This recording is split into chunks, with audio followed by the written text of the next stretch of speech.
Hey guys, நான் அன்னைக்கு college முடிஞ்சதும் எனக்கு ஒரு ஒர்க்காக நான் ஒரு பிளேஸ் போக வேண்டியிருந்தது. ஸோ அப்போது நான் சின்ன வயசில் இருந்த வீட்டு வழியாக தான் போக வேண்டிய ஒரு சுச்சுவேஷன். ஸோ போயிருந்தேன்னா, ஸோ அப்போது வெளியில் வண்டியை நிப்பாட்டிட்டு நம்ம விளையாடின இடங்களெல்லாம் பார்ப்போம் அப்படின்ட்டு நான் வண்டியை நிப்பாட்டிட்டு உள்ளே போனேன்னா, ஸோ இந்த இடங்கள்லாம் நாங்கள் விளையாடின இடங்கள் அப்படி பார்க்கும்போது ரொம்ப ஹாப்பியாக இருந்துச்சு. அப்படியே இருந்துச்சு. தென் இந்த ஒரு ப்ரௌன் கலர் கேட் இருக்குல்ல, அது உள்ளே தான் போனால் ஒரு காம்பவுண்டு. ஸோ அது உள்ளே தான் எங்கள் வீடு இருந்துச்சு. அது பார்க்கும்போது ரொம்ப ஹாப்பியாக இருந்துச்சு. இதுக்குள்ளெல்லாம் நாங்கள் ஓடி பிடிச்சி விளையாடிருக்கோம், கண்ணாமூச்சி விளையாடிருக்கிறோம். ஸோ நிறைய குட்டி பொண்ணுங்க, பசங்க, நானே அந்த டைம் குட்டி பொண்ணு தான். இப்போ சொல்லும்போது நான் அப்படி சொல்கிறேன்.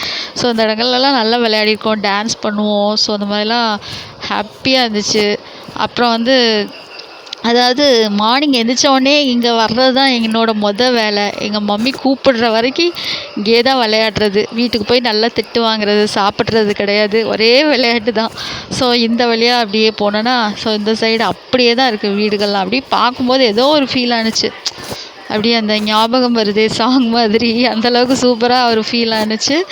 அப்புறம் கொஞ்சம் வீடுகள் மட்டும் இந்த சைடு இடித்து கட்டியிருக்காங்க. பட் அதே அந்த கரெக்டாக அப்படி எப்படி இருந்துச்சோ அதே மாதிரி தான் இருக்குது. தென் இந்த சைடு பார்த்தோன்னா, ஸோ இந்த சைடு லெஃப்ட் ஹேண்ட் சைடில் உள்ள கோயிலெலாம் அப்போதே இருந்துச்சு.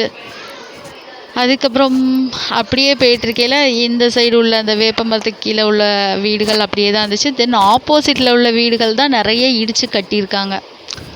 அதெல்லாம் பார்க்கும்போது நல்லா இருந்துச்சு. ஸோ நம்ம விளையாடின இடங்கள் இங்கே வரைக்கும் விளையாடுவோன்னா பார்த்துக்கோங்களேன். அவ்வளோ ஜாலியாக இருந்தோம் சின்ன வயசில்.